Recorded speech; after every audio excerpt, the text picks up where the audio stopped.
டெல்லியில் உள்ள India gate புகைப்படத்தை தனது சமூக ஊடக தளமான ட்ரூத் சோஷியலில் பகிர்ந்த அமெரிக்க அதிபர் டொனால்டு டிரம்ப், இந்தியாவின் அழகான வெற்றி வளைவு, ஆனால் நம்முடையது இதைவிட மிக பெரியதாக இருக்கும் என பதிவிட்டுள்ளார்.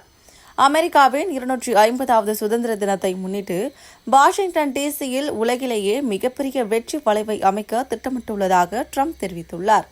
இதற்கு முன் பிரதமர் மோடியுடன் தொலைபேசியில் உரையாடல் நடத்திய டிரம்ப், வர்த்தக ஒப்பந்தம் மற்றும் இந்தியா மீதான வரி குறைப்பு தொடர்பான முடிவுகளை எடுத்திருந்தார். ஏர்போர்ஸ் ஒன்றில் செய்தியாளர்களிடம் பேசிய டிரம்ப், உலகில் 57 நகரங்களில் வெற்றி வளைவுகள் உள்ளன, ஆனால் அமெரிக்கா தலைநகரில் ஒன்று கூட இல்லை. இது அசாதாரணம் என கூறினார்.